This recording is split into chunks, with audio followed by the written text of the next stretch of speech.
kalau saya ingin sampaikan Bapak Saudara, kalau melihat itu hakikinya mula pertama, ya, Allah memerintahkan Rasulullah Muhammad untuk hijrah bukan ke Yathrib, tapi awal mula diperintahkan untuk hijrahnya kemana? Ke Taif. Awal mula ke Taif. Jadi Rasulullah sudah sampai di Taif untuk hijrah, menyampaikan dakwah Islamnya. Kenapa? Karena di Mekah nggak diterima dakwah Rasulullah. Lalu Rasulullah kemana? Ke Taif dulu sebelum ke Yathrib. Kan kita ingat, wa ma yantiqu anil hawa in huwa illa wahyu. Apapun yang dikatakan, apapun yang dikerjakan oleh Rasulullah, hakikinya adalah perintah Allah Subhanahu wa Ta'ala.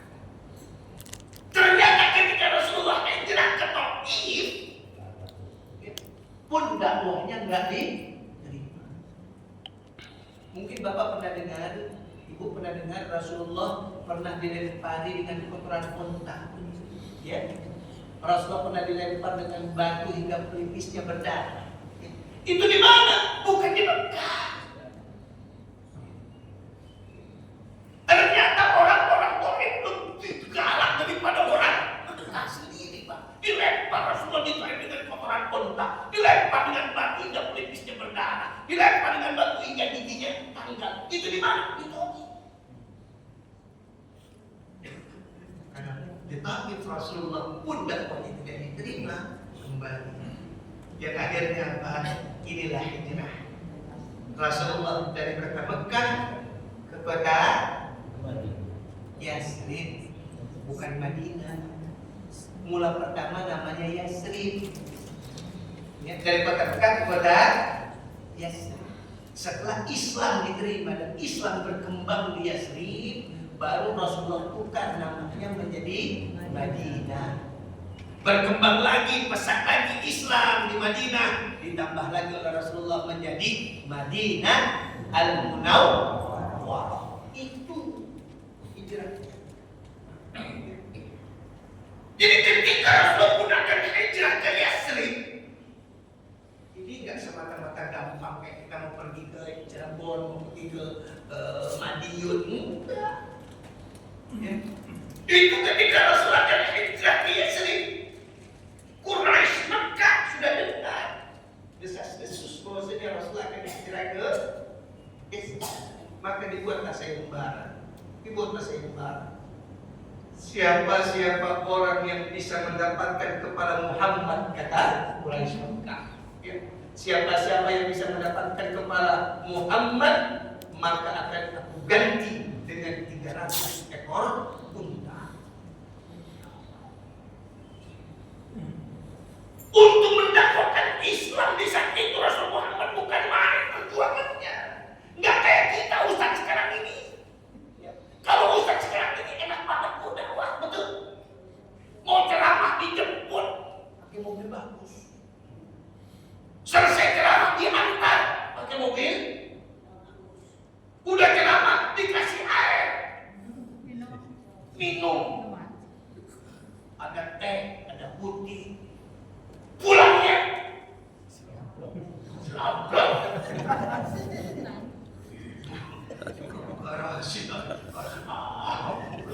Saya mah dari dulu nggak pernah perlu amplop saya buang.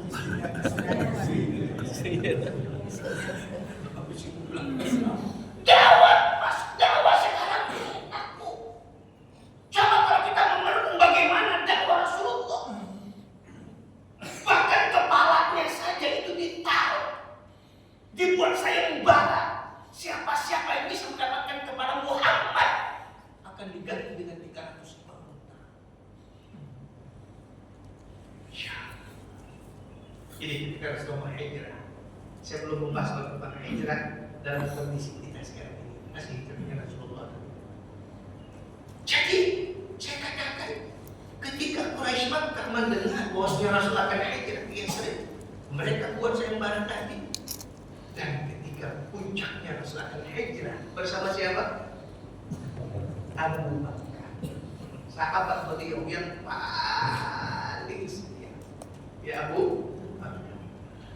Ketika Khadijah bersama Abu Bakar, rumah Rasulullah itu sudah dikepung oleh Quraisy Makkah.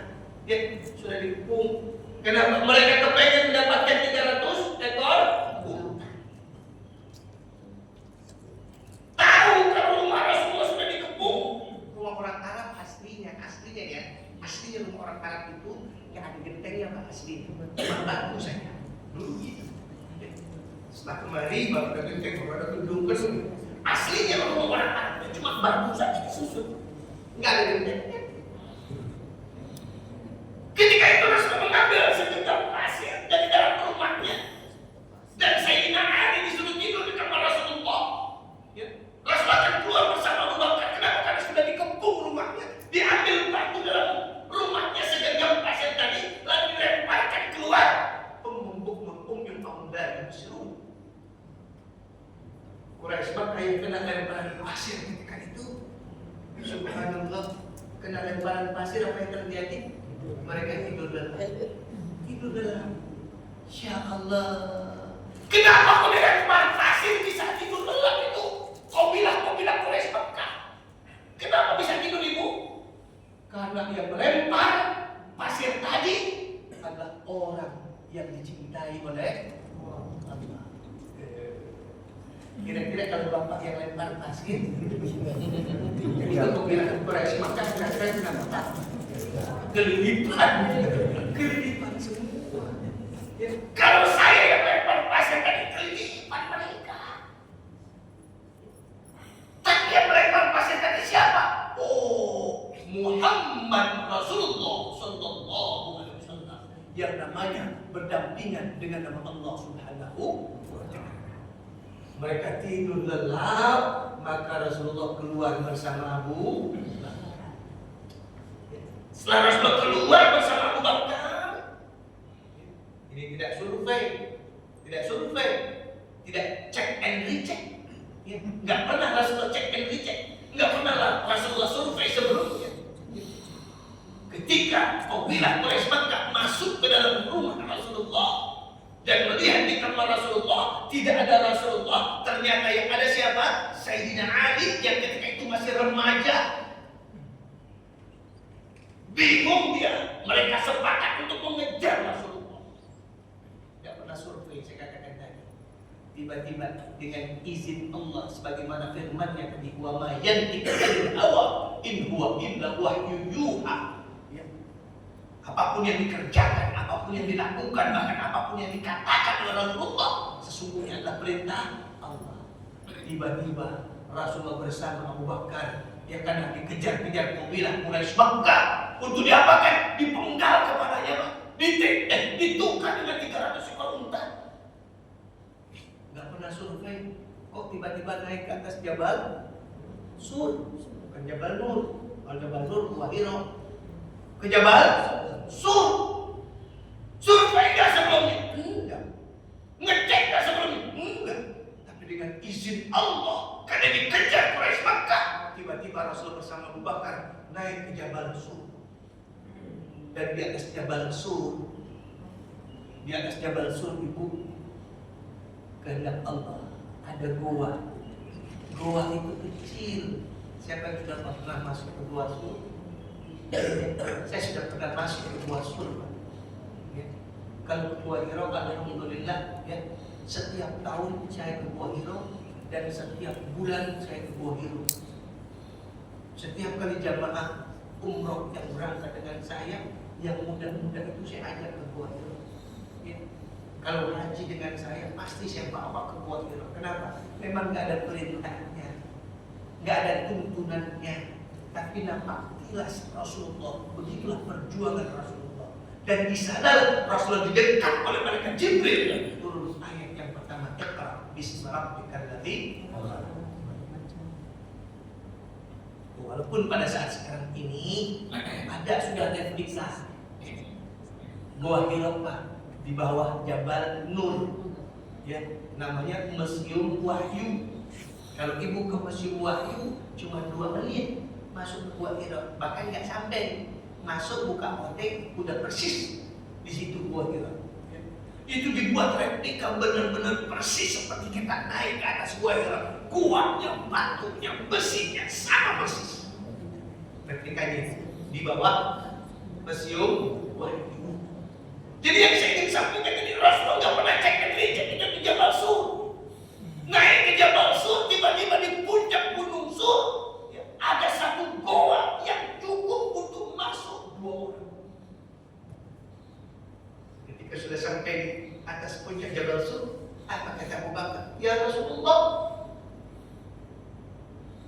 apakah kita akan bersembunyi di sini? Ya, kata Rasulullah. Ketika Rasulullah mau masuk ke Jabal Sur, ke Goa Sur, apa kata Abu Bakar? Ya Rasulullah, jangan kau dulu yang masuk, jangan. Tentu ya Rasulullah itu. Kenapa Abu Bakar? Biarkan aku dulu yang masuk. Kenapa Abu Bakar? Ya Rasulullah, aku dulu yang masuk. Kalau di dalam ada kalajengking, kalau di dalam ada ular, bukan engkau yang tergigit dulu, Rasulullah. Biarkan aku yang tergigit duluan, ya Rasulullah. Biarkan aku yang mati lebih dulu, ya Rasulullah. Jangan engkau dulu, ya Rasulullah. Ini hebatnya sahabat Rasulullah. Enggak kayak kita, Pak. Kalau kita kan gagah. Alhamdulillah dia dimutasi, asal jangan gue. Kan begitu. Teman dimutasi, ya kita bilang alhamdulillah dia dimutasi, bukan gue. Kan begitu. Kalau Abu Bakar tidak begitu, jangan engkau ya Rasulullah. Kalau di dalam ada kalajengking, kalau di dalam ada ular, biarkan aku yang lebih dulu digigit oleh kalajengking dan ular. Jangan engkau ya Rasulullah. Abu Bakar masuk lebih dulu. Sudah aman, apa kata Abu Bakar? Aman ya Rasulullah. Masuklah ya. Lagi-lagi kita lihat dengan izin Allah. Ketika Rasulullah berada dalam gua Sur, ya, dalam gua Sur, tiba-tiba laba-laba bersarang di bibir gua Sur. Laba-laba bersarang di bibir gua Sur. Dengan izin Allah, tiba-tiba burung merpati bertelur di bibir gua Sur. Quraisy Makkah, kabilah Quraisy Makkah yang mencari Rasulullah, ya, sudah naik ke atas Jabal Sur, sudah berada di atas puncak Gunung Sur, dan sudah dekat dengan pintu gua Sur. Mereka selisih paham. Ada yang bilang begini, Muhammad ada di dalam. Ada yang bilang enggak mungkin Muhammad ada di dalam. Kalau Muhammad ada di dalam, pasti telur merpatinya akan pecah. Kalau Muhammad ada di dalam, pasti sarang laba-labanya akan rusak. Mereka selisih paham Pak ketika itu. Abu Bakar mendengar ini, Abu Bakar menggigil. Menggigil Abu Bakar. Menggigilnya kenapa? Bukan menggigil kenapa? Menggigil ketakutan. Kalau Rasulullah terbunuh, kalau Rasulullah kepalanya dipenggal oleh kabilah Quraisy Makkah dan akan ditukar dengan 300 ekor unta. Keluar dari bibir Rasulullah, Ya Abu Bakr, Ya Abu Bakr, wahai Abu Bakar, la takhaf wa la tahzan, innallaha ma'ana. Wahai Abu Bakar, kata Rasulullah, kamu jangan takut, kamu jangan bersedih. Innallaha ma'ana. Sesungguhnya Allah bersama-sama dengan kita. Mendengar ucapan Rasulullah, innallaha ma'ana, sesungguhnya Allah bersama-sama dengan kita, Abu Bakar semakin yakin dia kalau dia bersama Rasulullah Sallallahu Alaihi Wasallam yang dijaga oleh Allah Subhanahu wa Ta'ala. Itu perjuangan. Ya. Lalu sekarang ini apa maksudnya dari hijrah buat kita? Manusia yang hidup di zaman sekarang, mana hijrah kita pindah? Maka sekarang yuk kita refleksi diri, Pak. Kita refleksi diri, kita introspeksi diri. Usia semakin, ayah anakku yang mati, berapa usia sekarang? 66. Coba 66. Maaf. Apakah mungkin sisa umur ayah anda ini masih 66 tahun lagi?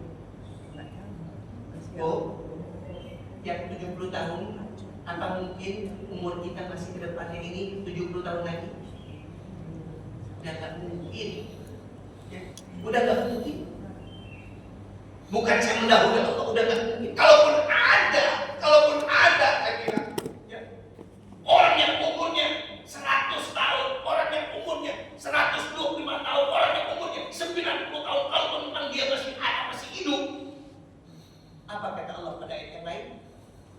orang ini kalaupun masih ada, masih hidup dengan usia yang tadi saya katakan, hidupnya sudah nyusahin. Kok nyusahin? Kok nyusahin? Allah juga yang bilang, orang tuamu yang sudah semakin sepuh, orang tuamu yang sudah semakin tua, maka dia kembali lagi seperti anak-anak. Orang tua yang sudah sepuh, orang tua yang sudah tua, apa kata Rasulullah? Dia kembali lagi seperti anak-anak. Kok kembali seperti anak-anak? Orang tua itu gampang tersinggung. Betul? Ibu, yang punya orang tua gampang tersinggung. Yang kedua, emosinya labil, cepat marah. Itu orang tua. Maka kalau kita punya orang tua masih hidup, dia duduk di atas bangku, orang tua semua. Kenapa? Mereka sudah kembali lagi seperti anak-anak. Emosinya labil, cepat marah, gampang emosi. Maka kita anaknya yang harus pahami orang tua. Maka saya katakan, kalau makna hijrah dari kehidupan kita sekarang ini, apa makna hijrah tadi? Ayo Pak, Ibu, ayo kita hijrah. Ya. Kita hijrah sekarang ini. Rasulullah dakwahnya nggak diterima. Supaya apa diterima? Hijrah kemana? Ke Yasrib. Ternyata di Yasrib disambut dengan kolaan Badru. Disambut oleh orang-orang Yasrib. Kolaan Badru alaina min saniyati wada wajaba syukru alaina madan lillahi da. Subhanallah. Yang tadinya ingin dipenggal kepala Rasulullah ditukar dengan 300 ekor unta sampai di Yasrib, diterima dakwah Rasulullah, bahkan disambut dengan tolakan badru alaina. Telah terbit badrun, bulan di tengah-tengah kita. Rasulullah dianggap apa? Anta samsun, anta badrun. Engkau laksana matahari, engkau laksana bulan. Maka sekarang ini buat kita bagaimana? Ayo hijrah. Ayo hijrah. Tolong, maaf kalau saya boleh tanya. Kalau saya boleh tanya, tolong tunjuk tangan Bapak Ibu, tolong tunjuk tangan. Siapa di antara Bapak, di antara Ibu, ya? Di antara ayah Anda, di antara Bunda, ya? Yang nggak punya dosa. Yang nggak punya dosa. Tolong tunjuk tangan. Yang nggak punya dosa. Ibu yang belakang, yang nggak punya dosa. Pertanyaan saya kedua. Yang dosanya dikit. Yang dosanya dikit. Tolong tunjuk tangan. Ya. Tolong jawab jujur. Siapa di antara kita yang dosanya banyak? 1, 2, 3, 4, 5, 6. Wih, tunjuk semua. Zunubi mislu a'dadir rimali. Dosaku bagaikan bilangan pasir. Kalau sekarang kita sadar, ya Allah, dosaku bagaikan bilangan pasir, maka Allah Subhanahu wa ta'ala sayang dengan kita. Allah Subhanahu wa ta'ala cinta dengan kita. Dikasih kesempatan buat kita untuk apa? Hijrah. Memperbaiki diri. Maaf, Bunda, dulu waktu mudanya, ya, ayahandaku dulu masih aktif, masih kerja. Tolong jawab jujur. Apakah Bunda, ayah Anda dulu masih aktif, masih muda, mendengar azan hayya 'alas shalah, langsung ke masjid waktu di kantor tidak? Halo? Enggak. Ya. Dulu waktu kita masih muda, Bu, Allahu Akbar, Allahu Akbar,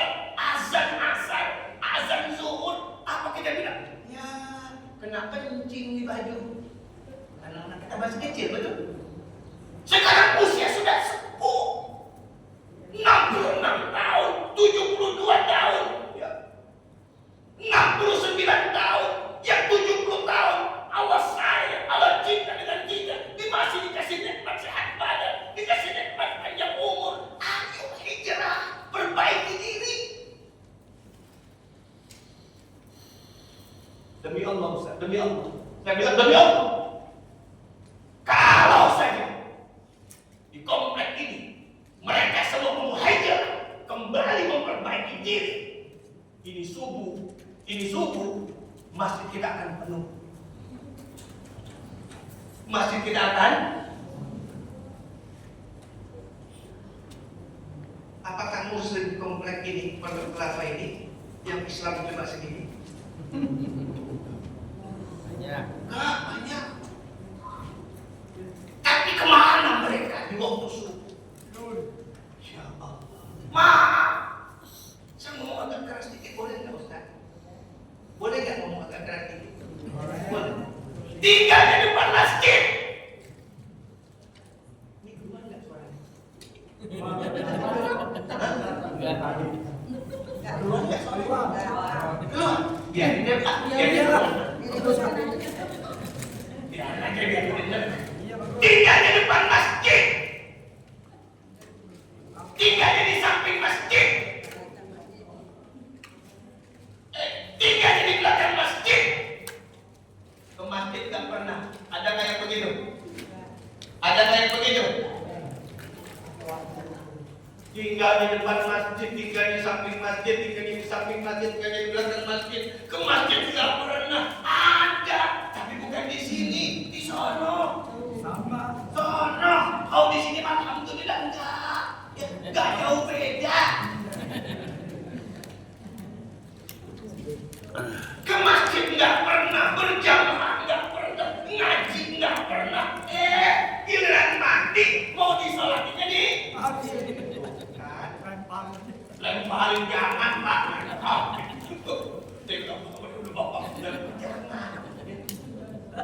Giliran mati mau disolatinya di masjid. Udah gitu sopnya mau di depan lagi.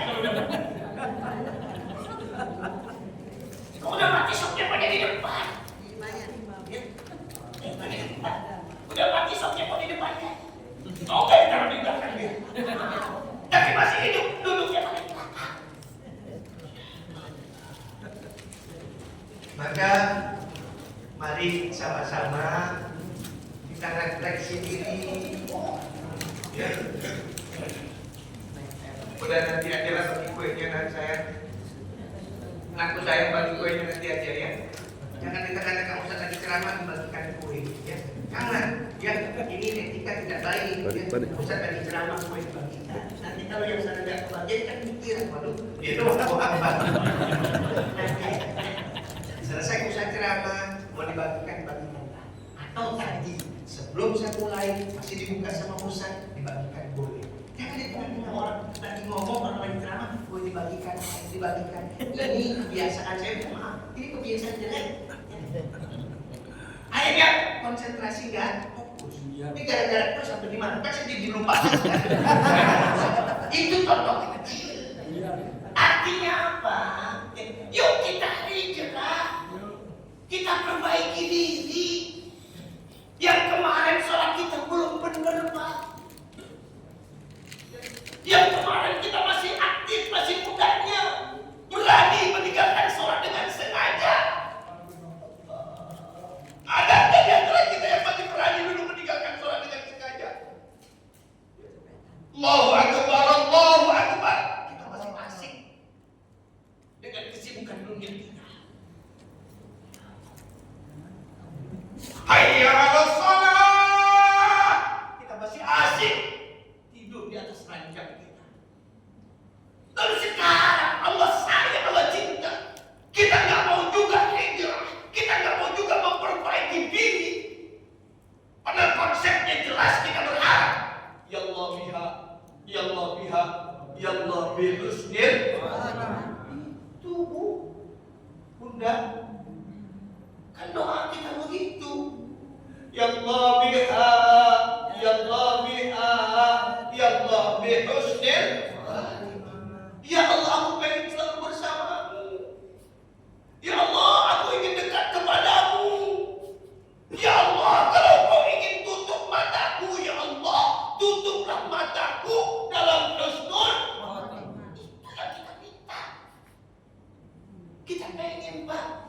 tutup mata kita. Israel cabut roh kita dalam keadaan husnul khatimah. Itu yang kita minta. Maaf ayahandaku, kita lahir, bunda, kita lahir meroncot, udah Islam, betul? Bapak Islam, ibu Islam, kita meroncot langsung Islam. Diazankan ini. Allahu Akbar, Allahu Akbar dengan kanan kita, oleh bapak kita. Setelah diazankan, dikomatkan di sebelah telinga kiri kita. Allahu Akbar, Allahu Akbar, asyhadu an la ilaha illallah, asyhadu anna Muhammadar Rasulullah. Kita lihat Ustaz Yahya Walodi. Ustaz Yahya Walodi. Apakah beliau lahir ke dunia dalam keadaan Islam seperti ini?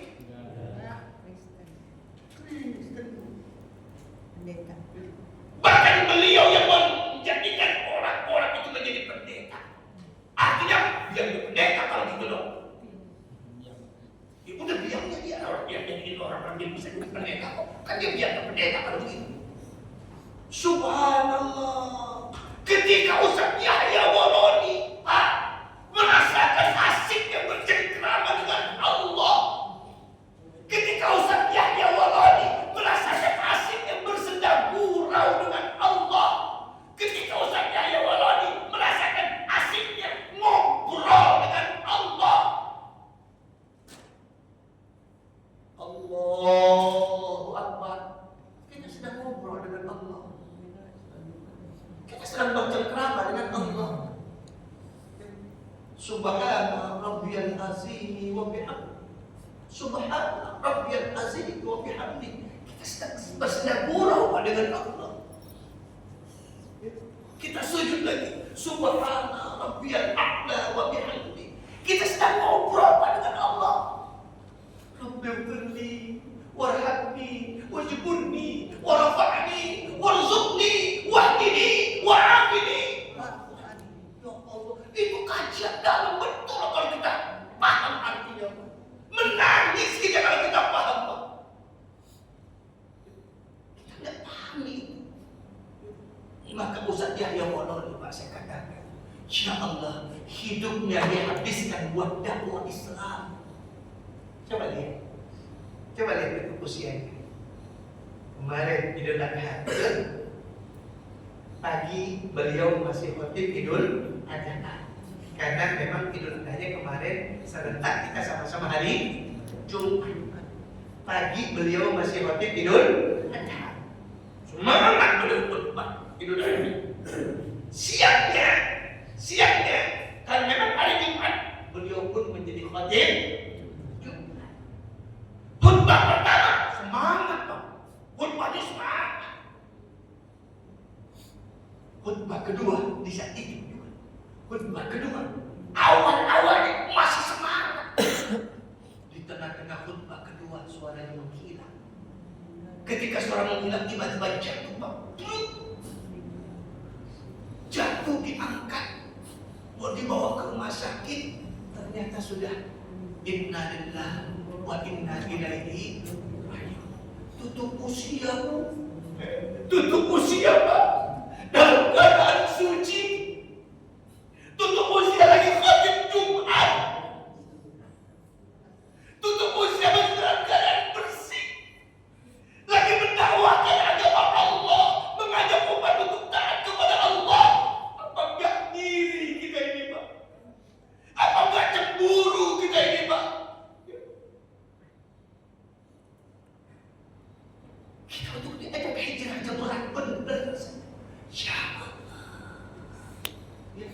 Maka makna hijrah di dalam kehidupan kita sekarang ini adalah ayo sama-sama kita memperbaiki diri ya, dari yang baik untuk terus menjadi lebih baik. Saya tidak ingin mengatakan yang jelek ya, karena saya berpositif ya. Bapak semua orang-orang baik, bunda semua orang-orang baik. Maka dari yang baik kita tingkatkan untuk terus menjadi lebih baik.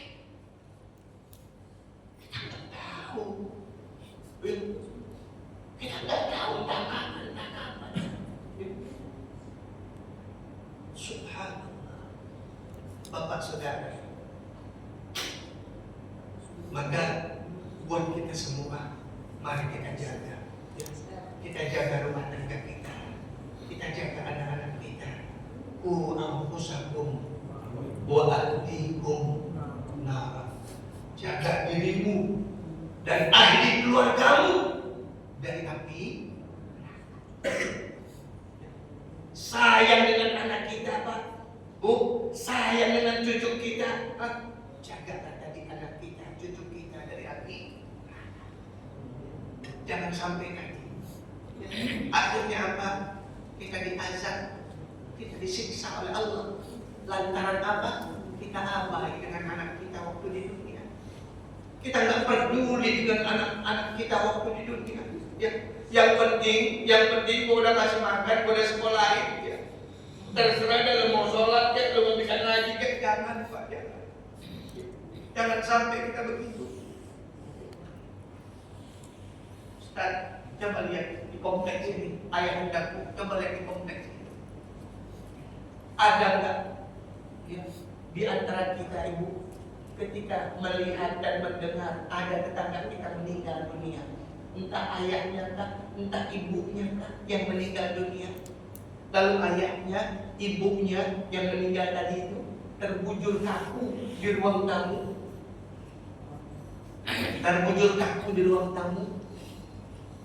adakah anak-anaknya yang 3 orang? Adakah anak-anaknya yang 4 orang? Adakah anak-anaknya yang 2 orang tadi duduk di samping jenazah ayahnya yang terbujur kaku di ruang tamu? Duduk di samping jenazah ibunya yang terbujur kaku di ruang tamu. Lalu anaknya buka Quran, anaknya baca Quran. Yasin, wal Qur'anil Hakim, innaka laminal mursalin ala siratim mustaqim. Nikmat betul sang ayah yang terbujur kaku di ruang tamu, anaknya buka Quran, dibaca Yasin. Yang nomor 2 buka Quran lagi, dia baca Quran lagi. Tabarakalladzi biyadihil mulku wa huwa ala kulli syai'in qadir. Walladzi khalaqal mauta wal hayata liyabluwakum ayyukum ahsanu amala. Nikmat betul sang ayah, nikmat betul sang ibu ketika dia terbujur kaku, anak-anaknya semua membaca Quran. Harfun min harfil Quran, satu huruf dari huruf Al-Quran yang anak-anak kita baca. Subhanallah, satu malaikat angkat tangan kepada Allah, memohon agar sang ayah yang terbujur kaku dimuliakan oleh Allah Subhanahu wa taala karena anak-anaknya membaca Al-Quran. Ada nggak yang begitu? Ada nggak yang begitu? Banyak, tapi kan orang lain. Pasti orang lain. Anaknya baca enggak? Enggak. Anaknya di dalam kamar pakai training bengong, ini bapaknya mati kan? Ibunya anaknya di depan rumah nangis. Coba, yuk kita mulai ini. Ku anfusakum wa ahlikum nar. Jaga dirimu dan ahli keluargamu dari api neraka. Ketika kita bisa begini dalam rumah tangga kita, Bapak Saudara, kita hijrah dari yang baik, kita tingkatkan untuk terus lebih baik lagi. Kapan? Dari sekarang. Ya. Umur kita nggak tahu, jangan cuma kerja dunia dong. Ya. Ini kan yang ada dalam berhala, yang penting mobil bagus, yang penting kontrakan penuh, yang penting rumah bagus. Ini kan yang ada dalam benak kita.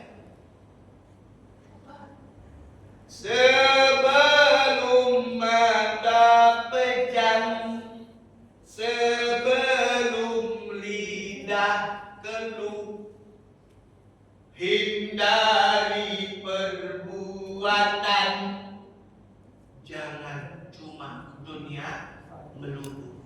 Itu sebelum mata pejam, sebelum lidah keluh, ya. Jangan cuma dunia terus. Wal akhiratu khairu wa abqa. Akhirat itu lebih baik daripada wa mal hayatud dunya illa mata'ul ghurur. Tidak kehidupan dunia kecuali tipu daya belaka. Janganlah mau disanjung-sanjung, engkau digelar manusia agung. Janganlah mau disanjung-sanjung, engkau digelar manusia agung. Sadarlah diri, tahu diuntung, sebelum kerandamu diusung.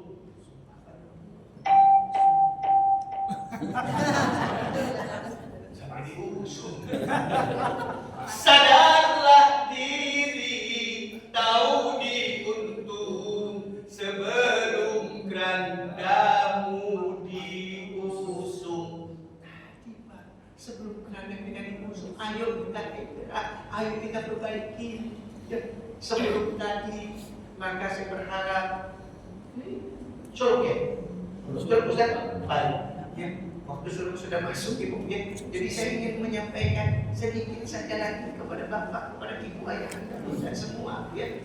Saya sangat yakin Ayah Anda, Bunda semua yang hadir pada pagi hari ini adalah orang-orang ahli ibadah. Maka ketika kita menjadi orang-orang ahli ibadah, kita yang mawas diri, kita yang membenahi diri untuk ke depan lebih baik lagi, dan kita ingat kematian tidak pernah terlewat. Betul? Kematian tidak pernah beri salam. Ya. Ibu kenal Marisa Haq? Kenal ya? Marisa Haq itu sehat, lahir batinnya sehat Bu. Ya. Masih ngobrol dengan anaknya pagi, masih bercanda dengan anaknya, masih ngobrol dengan suaminya Ikan Fauzi, bahkan kemarinnya masih ngajar di kampusnya. Itu Marisa Haq. Usia berapa? 62 tahun. 62 tahun Marisa Haq. Enggak sakit. Tiba-tiba Allah punya mau lain. Allah panggil, Israel jemput. Subhanallah. Di usia berapa? 62 tahun. Benyamin Sueb. Kalau tahu matinya, meninggalnya habis main bola. Kira-kira main bola nggak Benyamin? Mau main bola nggak kira-kira? Nggak mau. Karena kematian tadi nggak pernah ketuk pintu. Ketika kita sadar ini semua, kita perbaiki sekarang. Yuk, mau perbaiki kita hijrah ke negeri sekarang. Itu saja.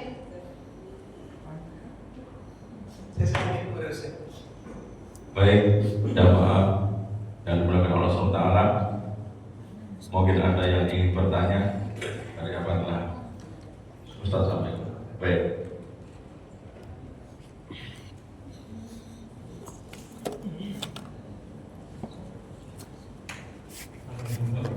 Waalaikumsalam warahmatullahi wabarakatuh.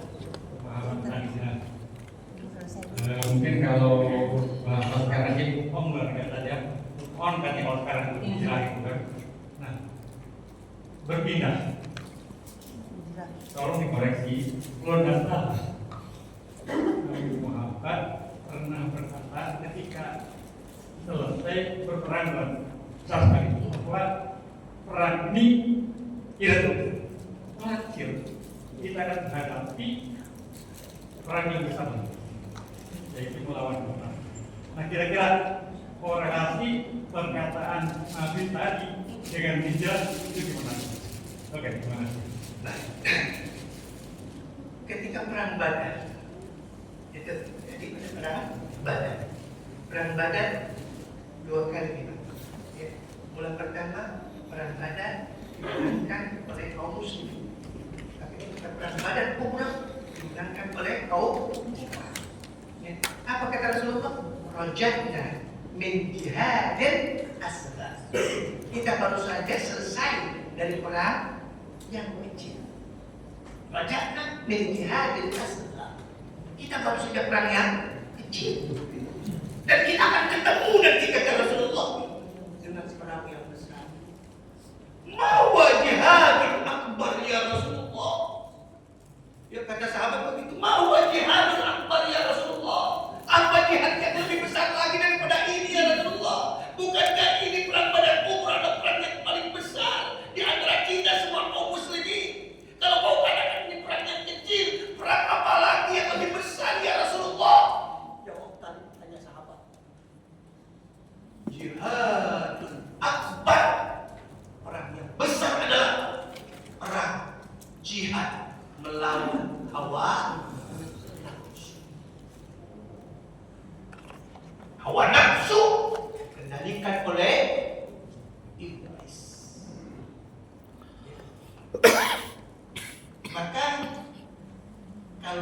nafsu boleh. Kalau nafsu doang boleh. Nafsu nih, nafsu doang boleh. Lagi enak makan nih, lagi enak makan. Wah, nafsu makan kan?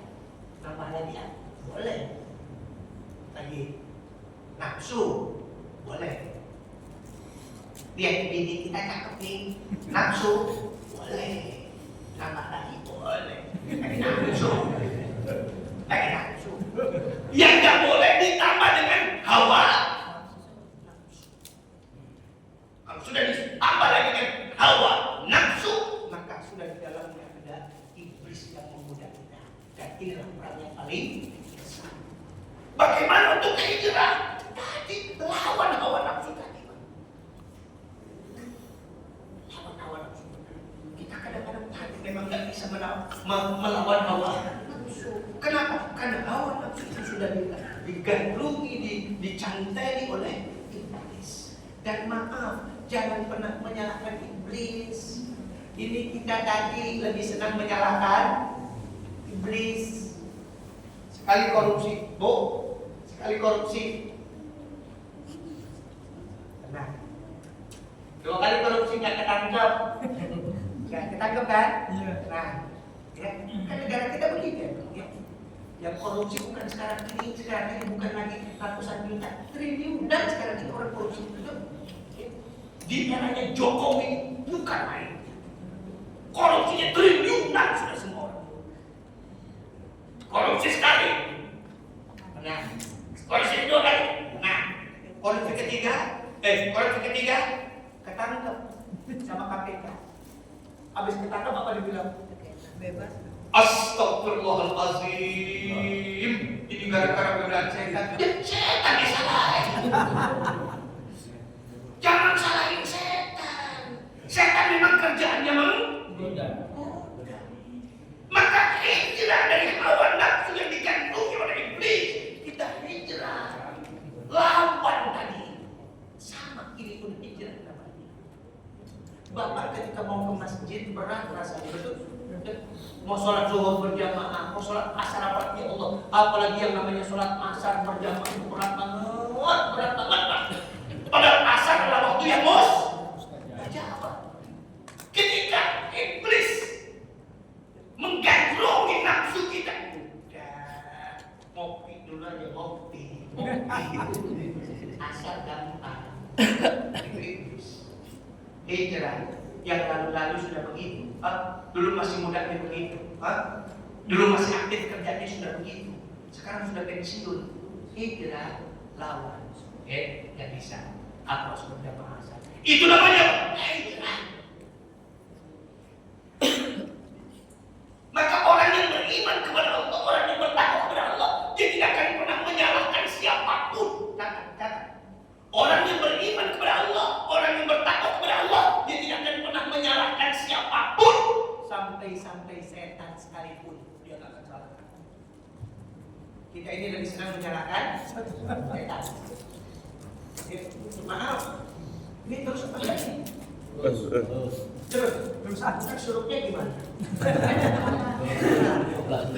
Dari minggu. Ya ini belum kelar, saya belum kelar nih.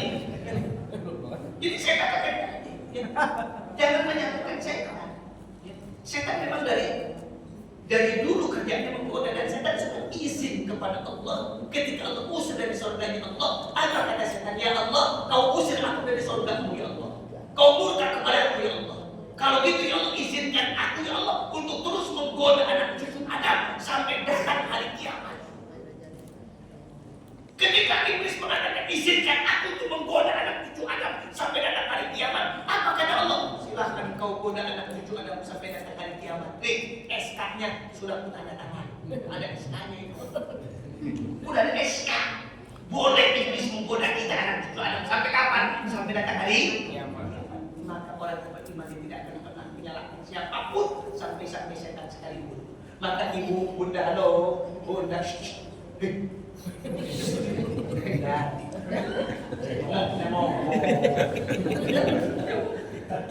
Udah lihat sini dong.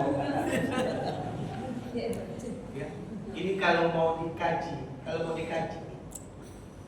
ini Masjid Al-Ikhlas kita ini. Ya. kalau saja setan itu terlihat dengan kasat mata, kalau saja setan itu terlihat dengan kasat mata, masjid kita ini sekarang dipenuhinya dengan setan. Bukan dengan bunda, bukan dengan ayah, dengan setan. Kenapa kok dengan setan, Ustaz? Karena perbandingannya. Satu manusia sendiri kita digoda, dirayu, dibujuk dengan 350 setan. Sendiri kita, setan yang menggoda berapa? 350. Bunda sendiri 350. Bunda sendiri 350. Bapak sendiri 350. Saya sendiri 350. Lah kalau satu orang perbandingannya dengan 350, penuhnya sama apa ini? Setan. Loh, kok Ustaz bisa-bisanya ngomong begitu? Emang Ustaz pernah sensus setan apa? Saya bukan pernah sensus setan, tapi saya pernah menghitung setan. Menghitung setan. Sifat setan sama dengan kita. Kita ada laki, ada perempuan, betul? Setan juga sama, Bu. Ada laki, ada perempuan. Maaf, kita kawin ya. Setan juga kawin. Cuman bedanya di mana kita dengan setan? Nih bedanya. Kita kawin, lahir, ada, ya, mati, ada. Tapi kalau setan enggak. Lahir, ada, mati, tidak. Itu bedanya. Bedanya setan. Lahir, mati nggak setan? Nggak mati. Terus. Maka perbandingannya satu manusia digoda dengan 350 setan. Ya Allah. Mas, 150. Nih, yang garis-garis tokat 350. Maka sebelum saya tutup pagi hari ini, mau nggak saya kasih tahu trik mengalahkan setan? Mau? Mau nggak? Mau ya supaya hijrah kita ini? Trik mengalahkan setan mau? Mau? Bunda, trik mengalahkan setan cuma satu. Bagaimana caranya? Dekatkan hati kita. Dekatkan diri kita dengan yang punya setan. Siapa yang punya setan? Siapa yang punya setan? Allah.